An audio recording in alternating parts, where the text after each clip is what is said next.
जानकारी गराउँछु। मान्य सदस्यहरू, सम्माननीय प्रधानमन्त्रीसँग प्रश्न गर्न मान्य सदस्यहरूबाट नियमावलीको नियम 58 बमोजिम प्रश्नहरू प्राप्त भइसकेको बेहोरा समेत जानकारी गराउँछु। यस परिच्छेद बमोजिम प्रधानमन्त्रीसँग प्रत्यक्ष प्रश्नोत्तरमा स्पष्टीकरण सोध्ने व्यवस्था नरहेको पनि जानकारी गराउँछु। मान्य सदस्यहरू, अब म सम्माननीय प्रधानमन्त्री श्री पुष्पकमल दाहाल प्रचण्डलाई प्रत्यक्ष प्रश्नोत्तर कार्यको लागि रोस्टममा आमन्त्रण गर्दछु।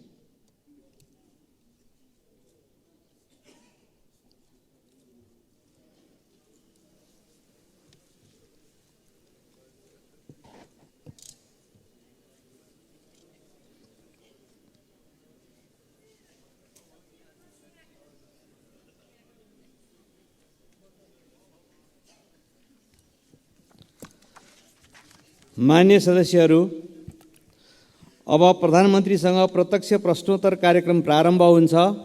सर्वप्रथम प्रश्नकर्ता मान्य श्री अच्युत प्रसाद मैनालीलाई सम्माननीय प्रधानमन्त्रीसँग प्रश्न सोध्न अनुमति दिन्छु। सम्मान्य सभामुखज्यूको अनुमतिबाट म सम्मान्य प्रधानमन्त्रीज्यूलाई मेरा केही जिज्ञासाहरू राख्ने अनुमति चाहन्छु। प्रश्नहरू: सार्वजनिक खरिद नियमावली 64 को नियम 6(3) अन्तर्गत निर्माण स्थलको व्यवस्थापन नभई खरिद कार्य गर्न नहुने उल्लेख छ।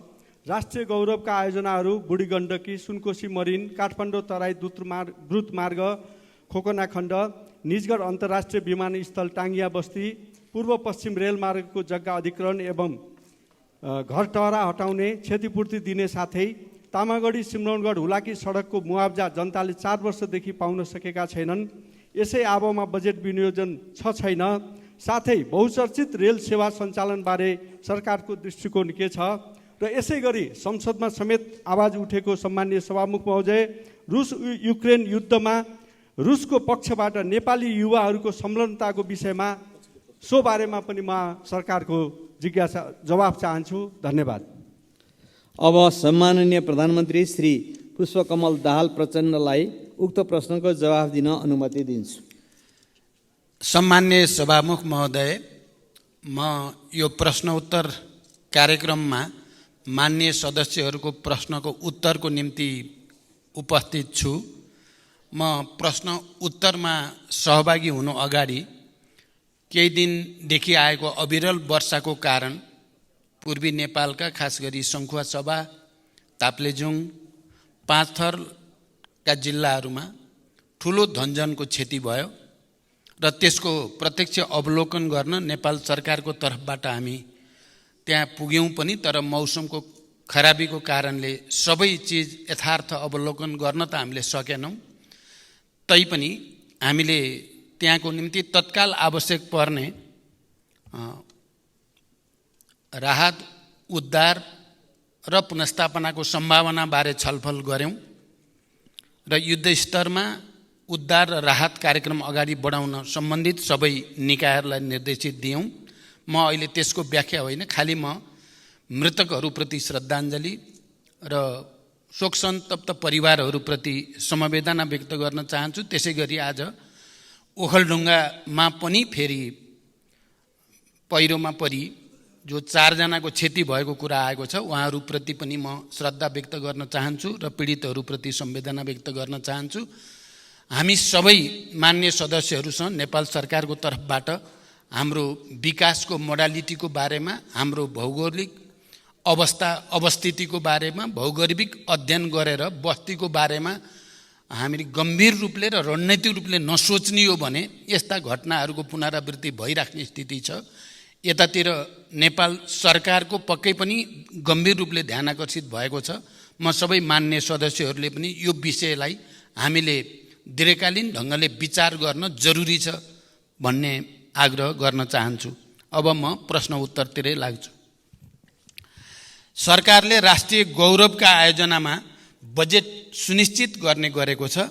राष्ट्रिय गौरवका आयोजनाहरूमा विनियोजित रकम कम हुने अवस्थामा पनि आवश्यकता अनुसार थप बजेटको व्यवस्था गर्ने गरिएको छ। निजगढ अन्तर्राष्ट्रिय विमानस्थल आगामी आर्थिक वर्षमा साइट क्लियरेन्स गर्ने कार्य सम्पन्न गर्ने कुरामा सरकारको गहिरो ध्यान छ। रेल सेवा सञ्चालन गर्ने बारेमा सरकार सकारात्मक रहेको छ।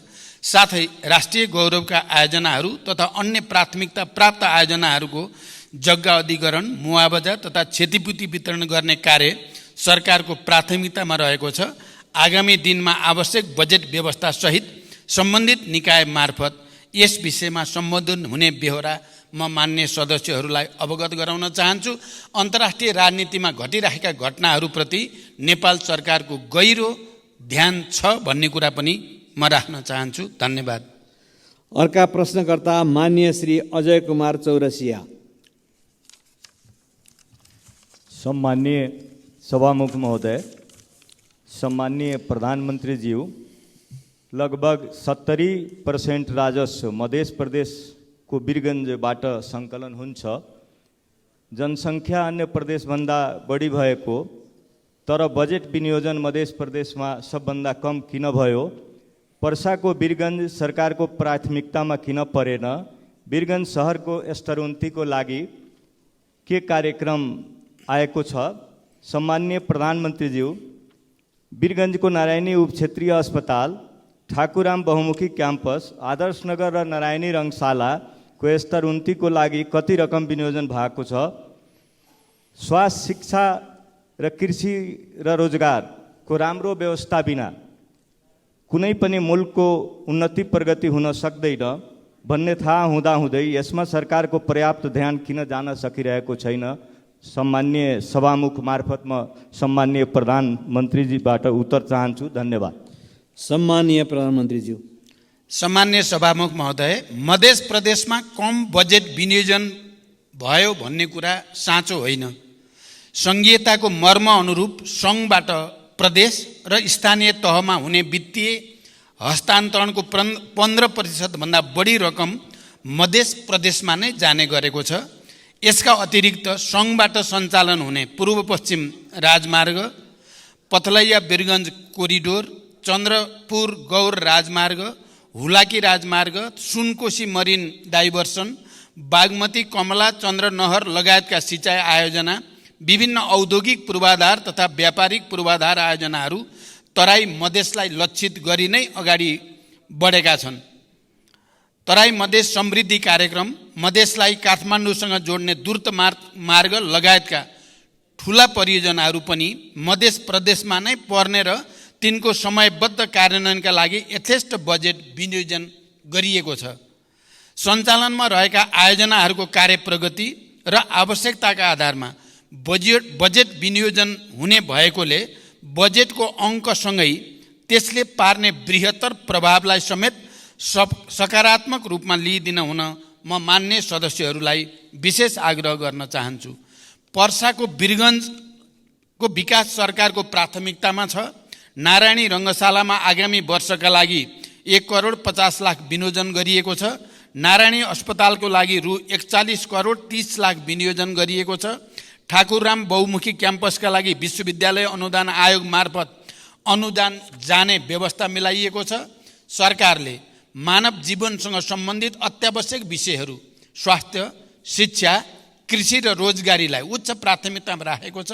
सरकारले स्वास्थ्य पूर्वाधार निर्माण, मेसिन उपकरण खरिद र जनशक्तिका लागि आवश्यक पर्ने रकम विनियोजन गरेको छ। बजेटको आकार चालु वर्षको भन्दा सानो हुँदा पनि आगामी वर्षको बजेटमा शिक्षाको बजेट घटाइएको छैन।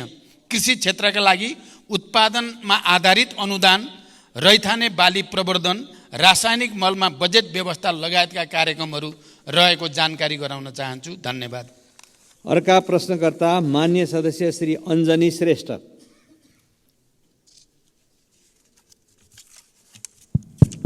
सम्माननीय सभामुख महोदय, सम्माननीय सभामुख महोदय, सम्माननीय सभामुख मार्फत प्रधानमन्त्रीसँग प्रश्न राख्न चाहन्छु।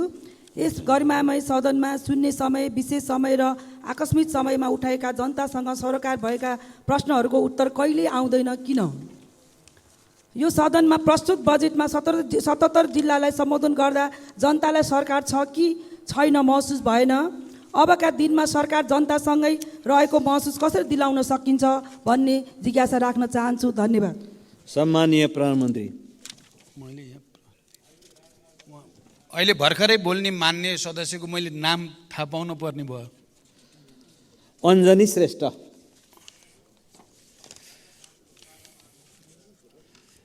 सम्मान्य सभामुख महोदय, सम्मानित सदनमा शून्य समय र विशेष समयमा मान्य सदस्यले उठाएका विभिन्न प्रश्नहरूमा सरकार संवेदनशील भई तिनको जवाफ नियमित रूपमा दिइ नै रहेको छ।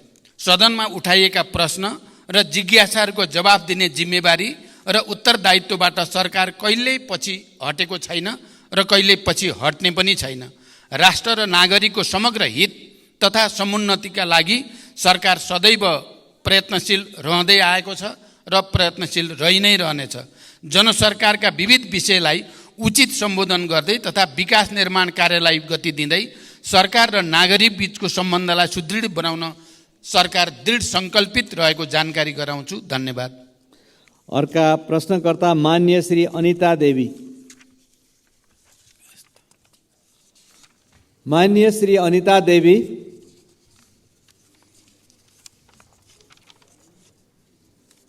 माननीय श्री अनिता देवी। यसपछि अर्का प्रश्नकर्ता मान्य श्री अनिशा नेपाली। सम्माननीय सभामुख महोदय, आज म सभामुख महोदय मार्फत प्रधानमन्त्रीज्यूलाई प्रश्न सोध्न चाहन्छु। सम्माननीय प्रधानमन्त्रीज्यूको हालै सम्पन्न भारत भ्रमणमा भारतले नेपालबाट 10,000 मेगावाट विद्युत खरिद गर्ने सहमति भएको जानकारी आयो। उक्त 10,000 मेगावाट कुन कुन आयोजनाबाट के कति परिमाण र कुन दरमा भारतले खरिद गर्न खोजेको हो? खरिद सम्झौता कहिलेबाट सुरु हुन्छ र कहिलेसम्मको लागि हो? नेपालकै लगानीको विदेशी कम्पनीले ठेक्कामा निर्माण गरेका योजनाको विद्युत खरिद हुन्छ हुँदैन? यस सम्बन्धमा के कस्तो कार्यविधि तयार हुँदैछ? यस्तो महत्त्वपूर्ण विषय संसदको जानकारीको विषय हो कि होइन? धन्यवाद। सम्मानीय प्रधानमन्त्री। सम्मान्य सभामुख महोदय, भर्खरै मैले मित्र राष्ट्र भारतको भ्रमण गर्दा नेपालको जलविद्युत विकासका लागि लगानी भित्र्याउन र उत्पादित विद्युत निर्यात गर्ने सम्बन्धमा महत्त्वपूर्ण कार्यहरू भएका छन्। भारत सरकारले आगामी 10 वर्षमा नेपालबाट 10,000 मेगावाट जलविद्युत खरिद गर्ने प्रतिबद्धता भारतीय प्रधानमन्त्री श्री नरेन्द्र मोदीजीले व्यक्त गर्नुभएको कुरा अवगत भएकै छ। भारतसँगको दीर्घकालीन ऊर्जा व्यापार सम्झौतामा प्रारम्भिक हस्ताक्षर भ्रमणकै दौरानमा भइ पनि सकेको छ। सम्झौतामा अन्तिम हस्ताक्षर छिटै हुने विश्वास छ। देशमा हाल वर्षायाममा विद्युत उत्पादन क्षमता करिब 2800 मेगावाट रहेको छ भने अधिकतम खपत करिब 1900 मेगावाट पिक डिमान्ड रहेको अवस्था छ। आन्तरिक खपतभन्दा बढी भएको ऊर्जा खेर जान नदिने गरी छिमेकी भारतमा विद्युत निर्यात भइरहेको छ। यसबाट देशको व्यापार घाटा न्यूनीकरण गर्न समेत महत्त्वपूर्ण योगदान पुगिरहेको छ। देशभित्र नै अधिकतम आन्तरिक विद्युतीय ऊर्जा खपत वृद्धि गर्न सरकारले ऊर्जा खपत सम्बन्धी कार्ययोजना ल्याइसकेको छ र सो अनुसार काम अगाडि बढिरहेको कुरा पनि म यो सम्मानित सदनलाई जानकारी गराउन चाहन्छु। हाम्रो देशमा जलविद्युत उत्पादनको अत्यधिक सम्भावना रहेको र देशको समृद्धि हासिल गर्नका लागि एउटा महत्त्वपूर्ण स्रोतको रूपमा ऊर्जा व्यापार हुन सक्ने तथ्य निर्विवाद रूपमा रहेको छ। आन्तरिक खपतभन्दा बढी उत्पादन भएको विद्युतलाई निर्यात गरेर देशको आर्थिक विकासमा योगदान पुर्याउने लक्ष्य सरकारले लिएको छ र देशको आन्तरिक खपतलाई हेरेर अल्पकालीन, मध्यकालीन र दीर्घकालीन रूपमा खरिद सम्झौता गरिनेछ। हाल नेपाल सरकार एवं निजी क्षेत्रबाट निर्माणाधीन निर्माणको तयारीका अवस्थामा रहेका विद्युत आयोजनाहरूबाट उत्पादन हुने विद्युत मध्ये आन्तरिक खपत गरी बाँकी हुने विद्युत मात्र निर्यात गरिने नीति नेपाल सरकारको रहेको कुरा पनि म स्पष्ट गर्न चाहन्छु। आवश्यकता अनुसार निर्यात हुने परिमाणलाई मन्त्रालयका सचिव स्तरीय समितिले थपघट गर्न सक्ने व्यवस्था समेत रहेको छ। प्रचलित कानुनको परिधिभित्र रही विद्युत व्यापार हुनेछ। यस सम्बन्धी कार्यविधि ऊर्जा, जलस्रोत तथा सिँचाइ मन्त्रालय र नेपाल विद्युत प्राधिकरणबाट तयार पार्ने काम अगाडि बढिरहेको जानकारी गराउँछु। धन्यवाद। अर्का प्रश्नकर्ता मान्य श्री अब्दुल खान।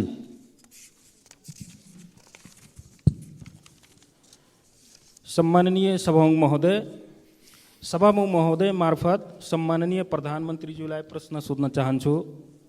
तराई मधेसतिर किसानहरू लगभग धानको बिउ राखिसकेका छन्। अब किसानहरूको सोच मल र सिँचाइको व्यवस्थापनमा छ। मलको हाहाकार छ, बिजुली कटौती अत्यधिक छ।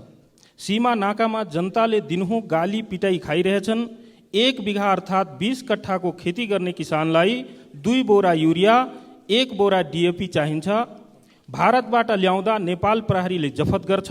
न त हामी दिन सक्छौँ, न त ल्याउन दिन्छौँ, न त हामी किसान कार्ड बनाउँछौँ, न त हामी नाका खोल्छौँ। जनताले कसरी सरकारको अनुभूति गरियोस् सभामुख महोदय।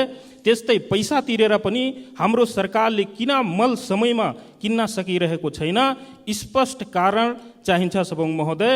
100 रुपियाँ भन्दा माथिको सामानमा भन्सार कर लगाउनु कतिको जायज छ? हस्, धन्यवाद। सम्मानीय प्रधानमन्त्री। सम्मान्य सभामुख महोदय, रासायनिक मलको आपूर्ति व्यवस्था विगतका वर्षहरूमा भन्दा सुदृढ भएको जानकारी गराउन चाहन्छु। 2079 श्रावण महिनादेखि हालसम्म 3,51,000 मेट्रिक टन रासायनिक मल आयात भएको छ।